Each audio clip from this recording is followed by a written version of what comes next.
नमस्कार मित्रांनो, मी ब्रह्मानंद मोरे आपल्या YouTube चॅनल तुम्हाला सगळ्यांचं स्वागत करते। बघा, राज्य सेवा पूर्व परीक्षा 2024 ची जी काही जुना पॅटर्न आहे तर जुन्या पॅटर्न नुसार ही कोणती शेवटची संधी आहे। बघा, तुमचा पेपर कधी होणार आहे तर पेपरची तारीख सुद्धा आता निश्चित झालेली आहे की 6 जुलै का तुमचा राज्य सेवा जी काही पूर्व परीक्षा आहे याचा पेपर होणार आहे। म्हणजे जे काही जुना पॅटर्न नुसार जे मुलं पेपरचा अभ्यास करत होते यांच्यासाठी ही काय सुवर्ण संधी आहे। कोणती तर ही शेवटची सुवर्ण संधी आहे। तर बघा मित्रांनो, जे काय आता तुमचे राहिलेले दिवस आहेत की समजा 40-45 दिवस गृहीत धरा, गण जास्त आहे पण तुम्ही अभ्यास करण्याच्या दृष्टिकोन तुमच्याकडे मुख्य दिवस किती राहिलेले 40-50 दिवस तुमच्याकडे निश्चित आहेत किंवा 40-45 दिवस हे राहिलेले आहेत। तर या राहिलेल्या दिवसामध्ये तुम्ही कशा प्रकारे नियोजन केलं पाहिजे या संदर्भात संपूर्ण माहिती आजच्या या व्हिडिओमध्ये आपण बघणार आहोत। त्यामुळे काय करा, हा व्हिडिओ तुम्ही शेवटपर्यंत नक्की बघा, यांचा तुम्हाला नक्कीच फायदा होईल। बघा, जे काही विद्यार्थी आहेत की जे काही मित्रमंडळ आहेत जे की नव्यानेच फॉर्म भरलाय, जे की नवीन आहेत यांच्यासाठी सर्वात पहिली भाग म्हणजे कोणती की अभ्यासक्रम काय आहे। बघा, राज्य सेवेचा जे पूर्व परीक्षा आहे या पूर्व परीक्षेचा अभ्यासक्रम काय आहे। त्याचबरोबर अभ्यासक्रम बघितल्यानंतर आपल्याला वाटते की भला मोठा अभ्यासक्रम आहे, पूर्व परीक्षा आहे, राज्य सेवा आहे, क्लास 1 ची पोस्ट आहे, क्लास 2 ची पोस्ट आहे, तर याच्यामध्ये की कोणते पुस्तक आपण वाचायला पाहिजे। बरेचसे फापट पसारा वाचल्यापेक्षा आपल्याला योग्य ते पुस्तक मार्गदर्शक असलं तर आपला रिझल्ट हा नक्कीच लवकर येतो। बघा, तर त्यासाठी कोणते पुस्तक वाचली पाहिजे, पुस्तकानंतर तुम्हाला की कोणते विषय फोकस करायचे। बघा, ज्यावेळेस राज्य सेवेचा पूर्व परीक्षा पेपर होईल याच्या लगेचच काही दिवसामध्ये कोणता तुमची जी कंबाईन असणार आहे कंबाईन पूर्व परीक्षा यासाठी सुद्धा याचा तुम्हाला नक्कीच फायदा होणार आहे। म्हणजे बघा, जे मुलं राज्याची तयारी करतात यांची कंबाईन सहज निघून जात। तर त्यामुळे काय की कोणते विषय आपण फोकस करायला पाहिजे आणि कोणत्या विषयाला आपण जास्तीत जास्त महत्त्व दिलं पाहिजे त्या अनुषंगाने सुद्धा हा व्हिडिओ तुमच्यासाठी महत्त्वपूर्ण ठरणार आहे। बघा, सर्वात प्रथम कुठलाही जर का आपल्याला अभ्यास करायचा आहे, कुठलंही कार्य करायचं आहे त्याचं नियोजन योग्य असलं पाहिजे। बघा, नियोजन अभ्यासबद्ध केला तरच आपल्याला सक्सेस हे जीवनामध्ये मिळत असतो, ते अभ्यास असो किंवा इतर कोणत्याही जीवनामध्ये कार्य असो। यासाठी काय कोणत्याही गोष्टीचं कसं नियोजनबद्ध आराखडा तुमचा असला पाहिजे। मग त्यासाठी अभ्यास पद्धतीसाठी आपण काही स्टेप दिलेले आहेत, या तुम्ही फॉलो केल्या तुम्हाला याचा नक्की फायदा होईल। बघा, ती स्टेप 1 अशी आहे आपली, ती स्टेप 1 मध्ये आपण काय करायला पाहिजे, कोणताही पेपर जर देतो आपण, तुम्ही एमपीएससी करा, बँकिंग किंवा एसएससी करा, कोणताही पेपर हे द्या, तर त्यासाठी सर्वात प्रथम तुम्हाला काय माहिती असलं पाहिजे अभ्यासक्रम। बघा, अभ्यासक्रम म्हणजे फापट योग्य ते पुस्तक वाचण्यापेक्षा परीक्षा भूमीस तुम्ही अभ्यास केला पाहिजे की नेमकं पेपरमध्ये काय विचारलं आहे, कोणता टॉपिक अभ्यासक्रमाला धरून आहे। मग ज्यावेळेस तुम्हाला सर्वात प्रथम काय करायचंय की ज्या पेपरचा तुम्हाला अभ्यास करायचा आहे त्याचा तुम्हाला अभ्यासक्रम माहिती असणं गरजेचं आहे।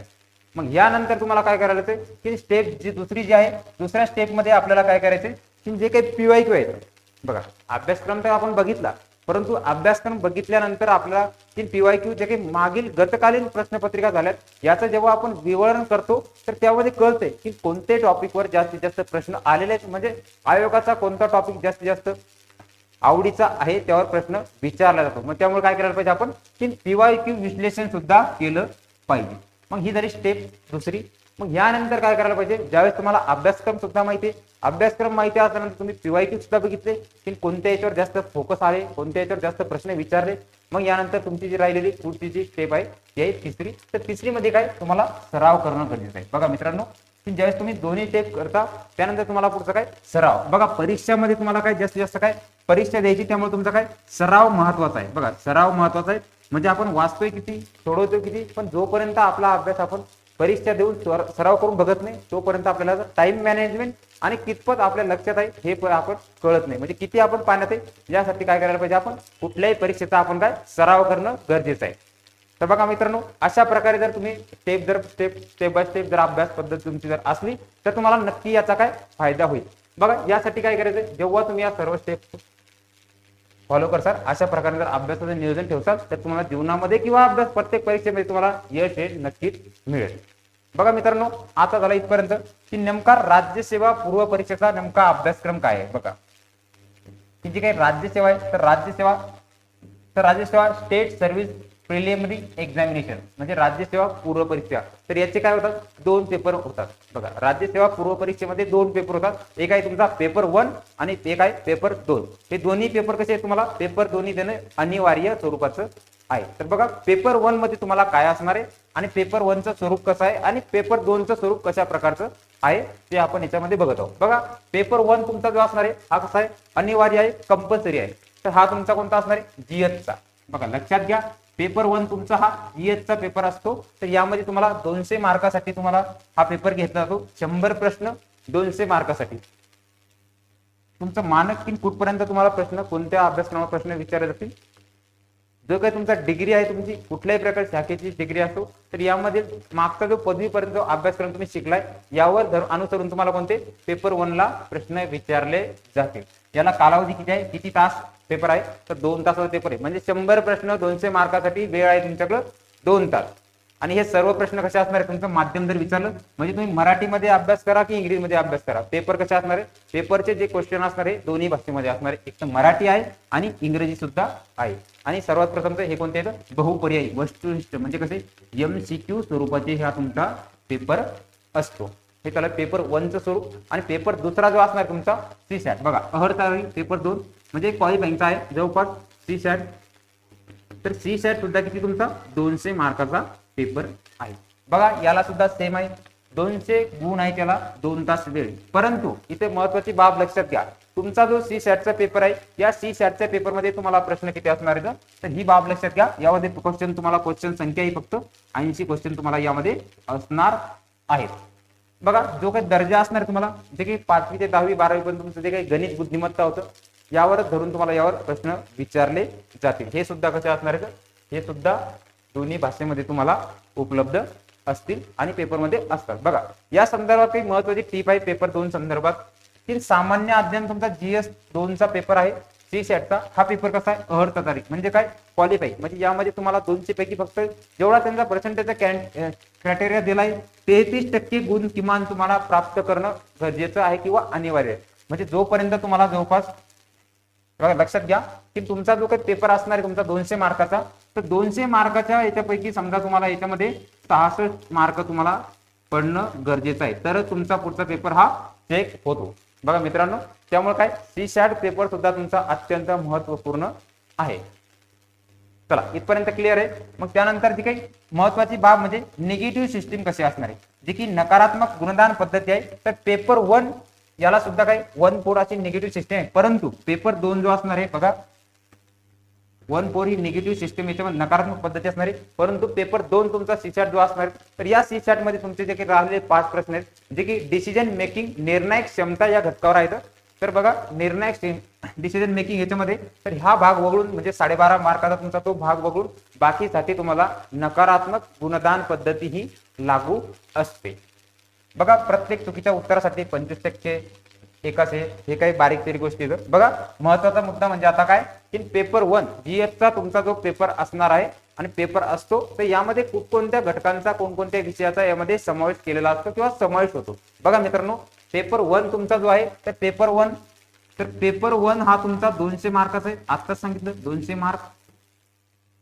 क्वेश्चन संख्या जर विचारात घेतली, क्वेश्चन याच्यामध्ये किती 100 क्वेश्चन तुम्हाला याच्यामध्ये असणार आहेत आणि क्वेश्चन 100 असतात. बघा सर्वात प्रथम तुम्हाला कोणता विषय आहे, चालू घडामोडी. बघा चालू घडामोडी पहिला टॉपिक अभ्यासक्रमामध्ये दिलेल्यानुसार कोणता आहे, चालू घडामोडी. तर चालू घडामोडीमध्ये तुम्हाला राज्या संदर्भात सुद्धा चालू घडामोडी, बघा आपल्या राज्यामध्ये कोणकोणत्या चालू घडामोडी घडल्यात, कोणकोणत्या घटना घडल्यात, कोणत्या व्यक्तींना पुरस्कार भेटले, कोणत्या व्यक्तीचे निधन झालं, कोणत्या निवडणुका नियुक्त्या झाल्या, या संदर्भातल्या सगळ्यांचा अभ्यास तुम्हाला कसं आहे चालू घडामोडीमध्ये करायचा आहे. त्याचबरोबर पुढचा भाग आहे राष्ट्रीय आणि आंतरराष्ट्रीय महत्वाच्या चालू घडामोडी. बघा परराष्ट्र संबंध किंवा परराष्ट्रात काही आयात निर्यात इत्यादी संदर्भातल्या ज्या काही घडामोडी आहेत ह्या बी सुद्धा तुम्हाला यामध्ये विचारल्या जातात. ह्या कोणत्या आल्या, तुमच्या आंतरराष्ट्रीय काही महत्वाच्या चालू घडामोडी. त्यानंतर पुढचा जो विषय तर पुढचा विषय मध्ये असणार तुमचा इतिहास. बघा पुढचा विषय आहे इतिहास. तर इतिहासामध्ये तुम्हाला काय करायचंय, इतिहासामध्ये आयोगाच्या अभ्यासक्रमानुसार तुम्हाला भारताचा इतिहास तसेच भारतातील राष्ट्रीय चळवळ आणि महाराष्ट्रांच्या धारासह तुम्हाला याच्यावर अभ्यास करायचा आहे. म्हणजे आधुनिक भारताचा इतिहासामध्ये ईस्ट इंडिया कंपनी पासून तर 1857 चा उठाव किंवा ज्या काही महत्वाच्या चळवळी घडल्या, सविनय कायदेभंग किंवा इतर महत्वाचे जे काही कायदे वगैरे झाले या संदर्भात सर्व तुम्हाला काय याच्यामध्ये अभ्यासायचं आहे. त्यानंतर महाराष्ट्रामध्ये महाराष्ट्र शासन प्रणाली किंवा महाराष्ट्र कोणकोणते उठाव घडले किंवा महाराष्ट्रात जे काही समाज सुधारक आहेत महत्वपूर्ण समाज सुधारक यांच्या संदर्भात तुम्हाला प्रश्न यामध्ये विचारले जातील. त्यामुळे काय महाराष्ट्राचा इतिहास सुद्धा तुम्हाला तितकाच महत्वपूर्ण अभ्यासायचा आहे. त्यानंतर पुढचा जो विषय आहे मित्रांनो, तर पुढचा विषय आहे महाराष्ट्र म्हणजे काय आपला भूगोल. तर याच्यामध्ये कोणकोणतं तुम्हाला परीक्षेमध्ये अभ्यासक्रमामध्ये दिलेलं आहे. एक आहे महाराष्ट्राचा भूगोल तुम्हाला माहिती असलं पाहिजे. नदी प्रणाली, वन कसं आहे, खनिज संपत्ती काय आहे, वारे कसे आहेत, मोसमी वारे हे कसं असते. त्याचबरोबर काय तुम्हाला भारत व जगाचा म्हणजे बघा भारत आणि जगाचा भूगोल सुद्धा तुम्हाला यामध्ये दिलेला आहे. बघा मग भारताचे हवामान कसं आहे, खनिजे काय आहेत, रस्ते कसे आहेत, वाहतूक कशा हे कसं चालते. त्याचबरोबर जगामध्ये भूरूपापासून तुम्हाला फिजिकल याच्यामध्ये सुद्धा अभ्यासायचा आहे. मानवी भूगोल, आर्थिक भूगोल, तसंच काही सामाजिक भूगोल इत्यादीचा अभ्यासक्रम तुम्हाला याच्यामध्ये दिलेला आहे. म्हणजे ते सुद्धा मुद्दे तुम्हाला अभ्यास करणं गरजेचं आहे. त्याचबरोबर महाराष्ट्राचा इतिहास महाराष्ट्राचा जो काही हे आहे भूगोल, त्यानंतर भारताचा भूगोल आहे, जगाचा काही प्राकृतिक भूगोल आहे, कोणता खंड काय या संदर्भात. त्याचबरोबर तुम्हाला काय सामाजिक आहे, आर्थिक भूगोल आहे, हे सुद्धा याच्यामध्ये अभ्यासणं गरजेचं आहे.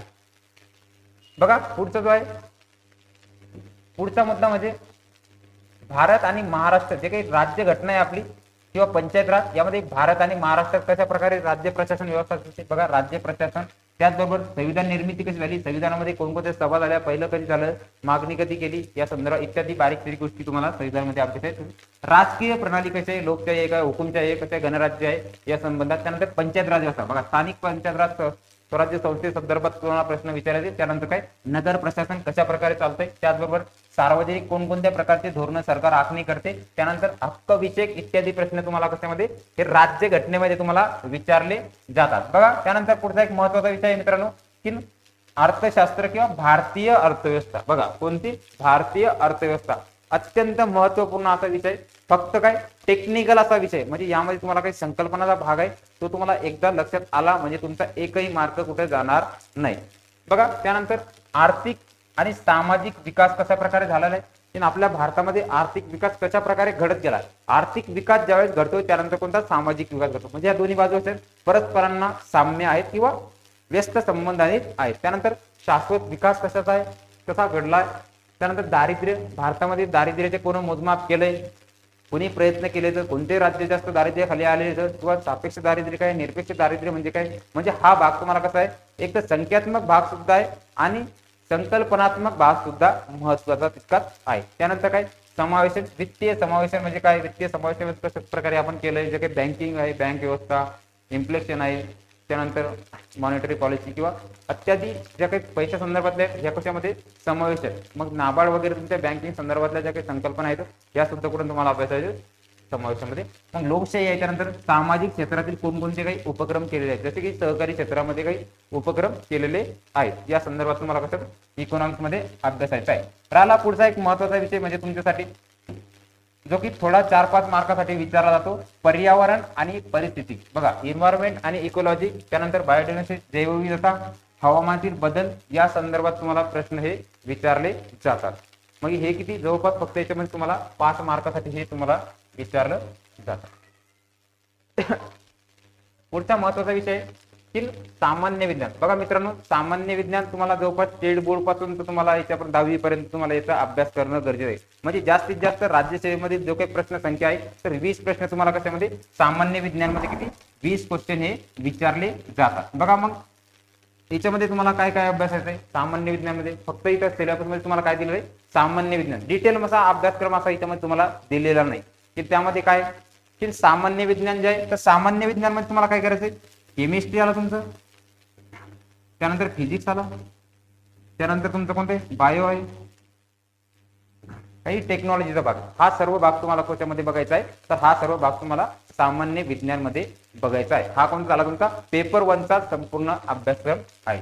बघा जे काही नवीन आहे त्यांच्यासाठी पेपर 2 जो असणार तुमचा सी सॅट. बघा पेपर 2 तुमचा जो असणार आहे सी सॅटचा, तर सी सॅट मध्ये तुम्हाला जवळपास 80 क्वेश्चन आहेत. किती मार्क आहेत 200 मार्क. 200 मार्कासाठी मग यामध्ये तुम्हाला काय आकलन म्हणजे आपला उतारा आहे, तर उतारा जवळपास तुम्हाला 125 मार्कासाठी उतारा आहे. बघा 125 मार्क जे आहेत 125 मार्कासाठी तुम्हाला उतारा आहे. 12.5 मार्काचं तुमचं काय डिसिजन मेकिंग आहे आणि जो काही राहिलेला भाग आहे हा तुमचा बाकीचा मॅथ रिझनिंग साठी तुम्हाला विचारला जातो. बघा त्यानंतर संवाद कौशल्य, व्यक्तिगत कौशल्य कसे आहे या संदर्भात, निर्णय क्षमता कशी आहे, सर्वसाधारण मानसिकता कशी आहे, आणि जे काही गणित आहे आपलं त्यामध्ये सामान्य गणित, अंक म्हणजे काय, संबंध, परिणामाचं काय, म्हणजे 10वी 12वी पर्यंत जे काही तुम्हाला गणित विचारलं होतं या संदर्भातलं तुम्हाला याच्यामध्ये अभ्यासच आहे. बघा मराठी आणि इंग्रजी भाषा आकलन कौशल्य जे आहे ते हे कोणतं 12वी स्तरापर्यंत तुम्हाला याच्यावर विचारलं जाईल. टीप याच्यामध्ये टीप लक्षात घ्या की इयत्ता 10वी 12वी स्तरावर मराठी भाषेचं आकलन कौशल्य तपासणी पेपरच्या 2 अभ्यासक्रमाच्या शेवटी भागात प्रश्नपत्रिका उलट भाषांतरण्याचा दोन्ही भाषेमध्ये प्रश्न. बघा याच्यामध्ये उतारे दिलेले असतात. तुम्हाला असं वाटतं का की प्रत्येक उतारा इंग्रजी मराठीमध्ये असेल? नाही, परंतु काही उतारे काही इंग्रजी भाषेमध्ये तुम्हाला सोडवावे लागेल. त्याचं काही काठिण्य पातळी जी असणारी ही फक्त 10वी 12वीच्या मुलांना समजेल अशा प्रकारची ही काय काठिण्य पातळी आहे. त्यानंतर दुसरी एक महत्त्वाची याच्यामध्ये टीप त्यांनी समाविष्ट केलेली आहे की प्रश्न बहुपर्यायी वस्तुनिष्ठ स्वरूपाचे असतील, म्हणजे उतारा वाचून तुम्हाला आकलन करून हे प्रश्न सोडवायचे आहेत. आणि तिसरं काय मूल्यमापनाच्या प्रयोजनासाठी राज्य सेवा पूर्व परीक्षा दोन्ही पेपरला उमेदवारांना बसणे हे अनिवार्य आहे. बघा मित्रांनो एक बाब लक्षात घ्या की जो काही राज्यसेवेचा पेपर होता हा 2 टप्प्यामध्ये पेपर होतो. बघा राज्यसेवा पेपर 1 आणि राज्यसेवा पेपर 2 म्हणजे दोन्ही पेपरला तुम्ही जर बसले तरच तुमचे पेपर हे ग्राह्य धरले जातात. त्यामुळे काय करायचं पेपरला जर आपण जातोय तर दोन्ही पेपर देणं हे आपल्याला काय तितकंच गरजेचं आहे. हा झाला मित्रांनो अभ्यासक्रम. मग अभ्यासक्रमानंतर यासाठी आपण कोणती पुस्तकं वाचली पाहिजे तर त्यासाठी लक्षात घ्या की सर्वात प्रथम आपण अर्थशास्त्र या विषयाचा अभ्यास हे घेऊ की अर्थशास्त्रामध्ये आपल्याला नेमकं काय वाचायचं आहे. बघा अर्थशास्त्रामध्ये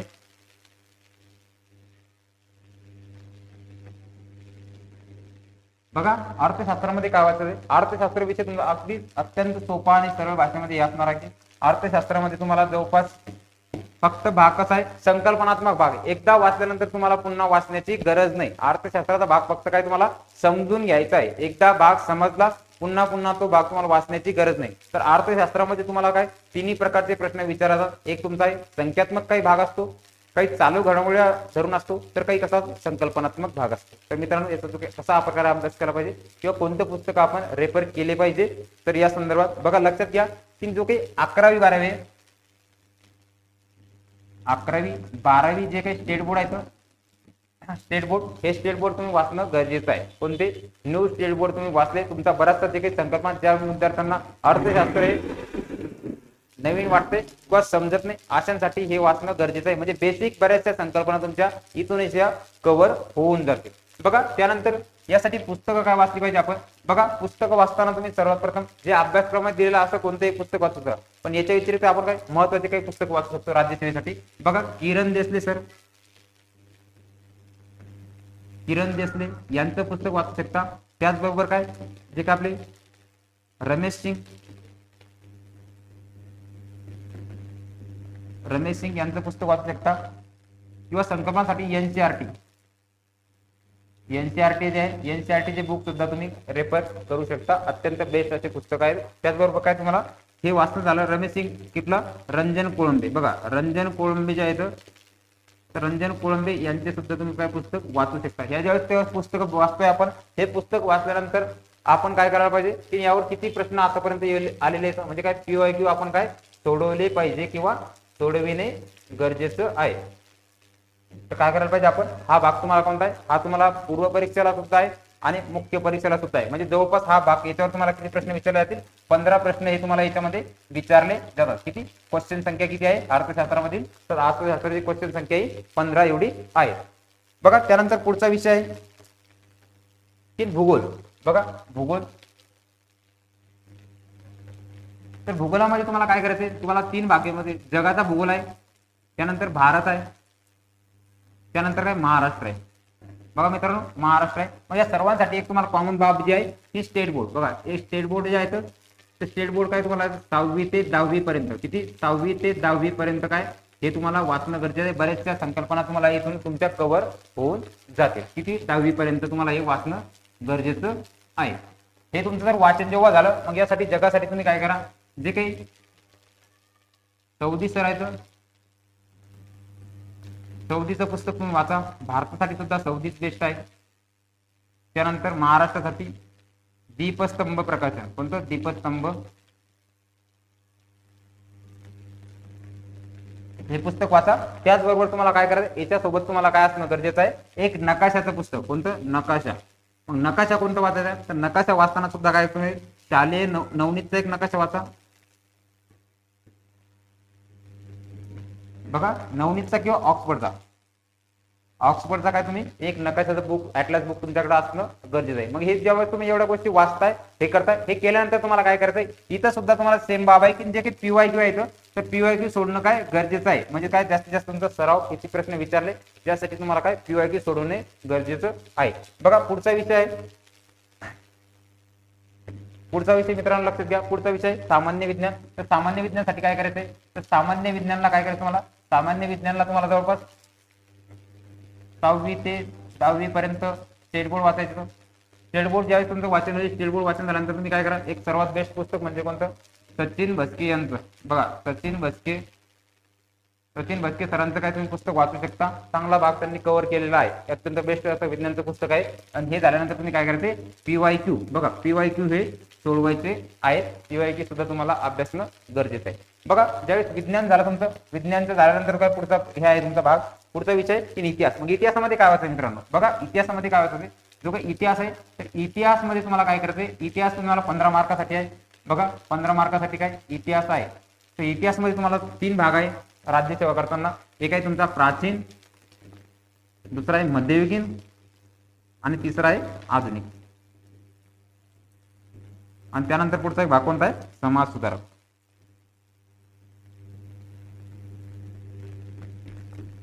बघा मित्रांनो की प्राचीनसाठी काय करायचं तुम्हाला 6वी ते कितवी, 6वी. बघा 6वी 7वी तुम्हाला प्राचीनसाठी काय करायचं, 6वी ते 7वी काय स्टेट बोर्ड. बघा स्टेट बोर्ड वाचायचे. त्यानंतर मध्ययुगीनसाठी काय करायचं, फक्त 7वीचं वाचायचे. आणि काही ओल्डचं ते काही 11वीचा हे आहे कोड मधला, तर तिच्यामधला तुम्ही भाग वाचू शकता. त्यानंतर काय आधुनिक मध्ये तुम्हाला काय करायचं, 8वी ते 11वीचं कोणतं स्टेट बोर्ड. स्टेट बोर्ड कोणतं, ते बी ओल्ड स्टेट बोर्ड वाचायचंय. हे अत्यंत महत्त्वाचं आहे. बरेचसे प्रश्न तुम्हाला डायरेक्ट स्टेट बोर्ड म्हणून विचारले जातात आणि विचारले गेलेले आहेत. मग त्याचबरोबर तुम्हाला काय करायचं, समाज सुधारक सुद्धा काय करायचं तुम्हाला 11वीच्या ओल्ड बुक मधून तुम्हाला काही कव्हर होऊन जातील. काहीसाठी काय तुम्ही एक अनिल कटारे किंवा ज्ञानदीपचं एक पुस्तक वाचू शकता, ज्ञानदीप प्रकाश यांचं.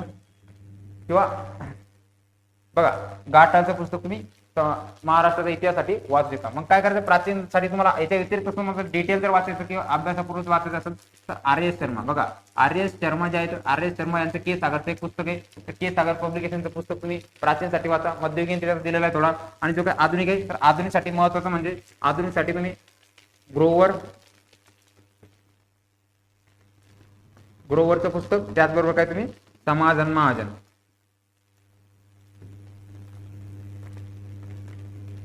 महाजन यांचं काय पुस्तक तुम्ही यामध्ये वाचू शकता. बघा मित्रांनो त्यानंतर पुढचा विषय, तर पुढच्या विषयामध्ये तुम्ही लक्षात घ्या आधुनिक की आता राहिला चालू घडामोडी. आणि बघा चालू घडामोडीमध्ये काय करायचं तुम्हाला, चालू घडामोडीमध्ये तुम्हाला डायरेक्ट काय करायचं, इयरबुक वाचायचं. इयरबुक वाचल्यानंतर काय करायचं तुम्ही याचा सुद्धा काय सराव करायचा आहे. कोणता सराव, प्रश्नपत्रिकेचा काय इथे सराव करायचा आहे. त्याचबरोबर काय तुम्हाला पृथ्वी. बघा पृथ्वीचं काय करायचं, पृथ्वीचं एक मासिक आहे, पृथ्वी परिक्रमाचं एक मासिक तुम्हाला काय करायचं चालू घडामोडीमध्ये वाचायचं आहे. अत्यंत म्हणजे चालू घडामोडी सुद्धा तुम्हाला किती 15 मार्काचा विषय आहे. म्हणजे 15 मार्क तुमचे कव्हर झाले पाहिजे, यासाठी सुद्धा हे काय अत्यंत महत्वाचं आहे. त्यानंतर एक राहिलेला पुढचा एक विषय आहे तुमचा की राज्य घटनेसाठी काय करायचं आहे. बघा मित्रांनो राज्य घटना विषय आहे, तर राज्य घटना तुम्ही कंबाईन करा किंवा दुसरी कोणती परीक्षा घ्या, तर कंबाईन साठी सुद्धा तुम्हाला हे अभ्यास करणं महत्वपूर्ण आहे. म्हणजे काय तुम्हाला याचा फायदा तुम्हाला कंबाईनला नक्कीच होणार आहे. मग राज्य घटनेसाठी लक्षात घ्या, जे काही राज्य घटना आहे आणि जो काही पंचायत राज आहे. बघा राज्य घटना आणि पंचायत राज. बघा राज्य घटना आणि पंचायत राज मध्ये काय करायचं तुम्हाला, बघा राज्य घटना आणि पंचायत राज मध्ये तुम्हाला राज्य घटना म्हणजे तुम्हाला एम लक्ष्मीकांत यांचं पुस्तक वाचायचं. कोणतं, राज्य घटनेसाठी एम लक्ष्मीकांतचं पुस्तक किंवा रंजन कोळंबे. ज्यावेळेस पुस्तक वाचत होईल त्यावेळेस तुम्ही काय करायचं, PYQ सोडून पाहिजे. कोणते PYQ सोडवणं गरजेचं आहे. म्हणजे हा विषय सुद्धा तुम्हाला किती 15 मार्काचा विषय. बघा किती 15 मार्काचा विषय हा. 15 मार्क सुद्धा तुम्हाला 15 मार्क आतापर्यंत याच्यावर विचारलेले आहेत. मग हे झालं राज्य घटना. मग राज्य घटनेसंदर्भात झाल्यानंतर तुम्हाला पंचायत राजसाठी काय करायचंय, तर पंचायत राजसाठी तुम्हाला जे काही किशोर लोटे सर आहेत, बघा किशोर लवटे, किशोर लवटे यांचं काय करायचंय, पुस्तक वाचायचंय. कोणतं पुस्तक? किशोर लवटे सरांचं यांचं पंचायत राज. लक्षात घ्या, पंचायत राज, पंचायत राजचं पुस्तक वाचायचंय. त्याचबरोबर काय करायचं तुम्हाला, हे झाल्यानंतर तुम्हाला PYQ काय करायचे तर सोडून बघायचे आहेत. बघा हे झाल्यानंतर काय पुढचा एक महत्त्वाचा विषय की पर्यावरणासाठी काय करायचं. पर्यावरण तुम्हाला 5 प्रश्न विचारले जातात. पर्यावरण, भूगोल पर्यावरण ज्यावेळेस हे करतो आपण त्यावेळेस पर्यावरण किती 5 मार्कासाठी तुम्हाला हे 5 प्रश्नासाठी विचारलं जाते. किती 5 प्रश्न म्हणजे 5 गुणिले 10 मार्कासाठी तुम्हाला काय पर्यावरण विचारले जाते. मग याच्यासाठी तुम्हाला काय करायचं, फक्त काही ज्यावेळेस तुम्ही स्टेट बोर्ड वाचता, भूगोल वाचता, त्यामुळे तुमचा काही थोडाफार काहीतरी बेसिक गोष्टी तुमच्या इथून कव्हर होतील. परंतु पूर्णतः पर्यावरणात जास्त टाइम न देण्यासाठी आपण काय करायचं, एक योग्य असं एकच पुस्तक वाचलं म्हणजे तुम्हाला बाकी ठिकाणी टाइम कव्हर करण्याची गरज नाही. की जो काही तुषार घोरपडे सर आहेत बघा, तुषार घोरपडे यांचं पर्यावरणाचं पुस्तक आहे. कोणतं? पर्यावरण. पर्यावरण समजा एका पुस्तकामधून तुमचा भाग, संपूर्ण भाग हा कव्हर होऊन जातो. बघा मित्रांनो, तर इथपर्यंत हे झाले बुक लिस्ट. हे तुम्ही चांगल्या प्रकारे याची तयारी करा, तुमचा चांगला प्रकारे अभ्यास होईल आणि तुमचा रिझल्ट हा नक्कीच येणार. बघा की याच्यामध्ये कोणते विषय आपण फोकस करायला पाहिजे. बघा मित्रांनो, फोकस करताना आपलं अर्थशास्त्र आहे तुमचं, भूगोल, राज्यघटना, चालू घडामोडी. बघा याला तुम्हाला 15 मार्क येतं, याला सुद्धा 15 मार्क येतं, याला सुद्धा 15 मार्क येतं. त्यानंतर सामान्य विज्ञान, तर सामान्य विज्ञानाला सुद्धा काय हे करायचं गरजेचं आहे.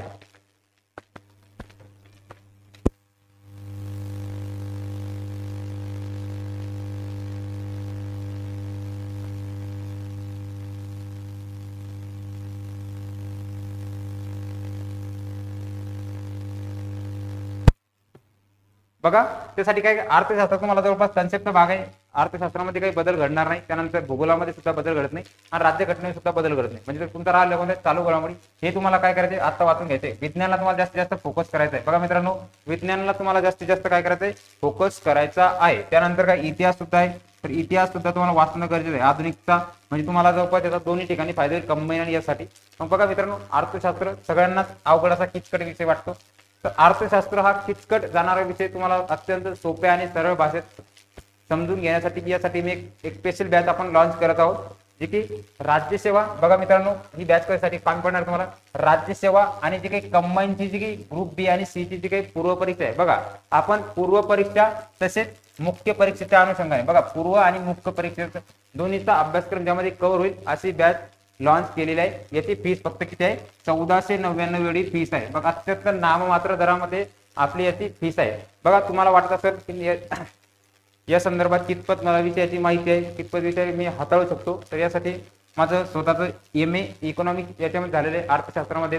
त्याचबरोबर माझं सेट याच्यामध्ये झालंय. त्याचबरोबर MBA फायनान्स सुद्धा माझं कशामध्ये याच्यामध्ये झालेलं आहे. त्यामुळे हा विषयाबद्दल मला अत्यंत सखोलपणे अभ्यासपूर्वक जाणीव आहे की विद्यार्थ्यांना काय कोणता भाग अवघड जातोय आणि कशा प्रकारे समजून दिला पाहिजे, यासाठी आपण ही बॅच लॉन्च केली आहे. फीस लक्षात घ्या, 1499 रुपयामध्ये ही बॅच आहे. म्हणजे तुम्हाला काय राज्यसेवेसाठी सुद्धा बॅच कामाची, पूर्व मुख्यसाठी कंबाईनला जरी करत असेल तरी तुम्हाला पूर्व मुख्यसाठी ही बॅच तुम्हाला कामाचे कालावधी आहे, 1 वर्षाचा कालावधी आहे. बघा मित्रांनो, यासाठी काय काय तुम्हाला की गुगल प्ले स्टोअरला गेल्यानंतर त्रिशा फाउंडेशन, बघा त्रिशा फाउंडेशन नावाचं ऍप्लिकेशन डाउनलोड करायचं आहे.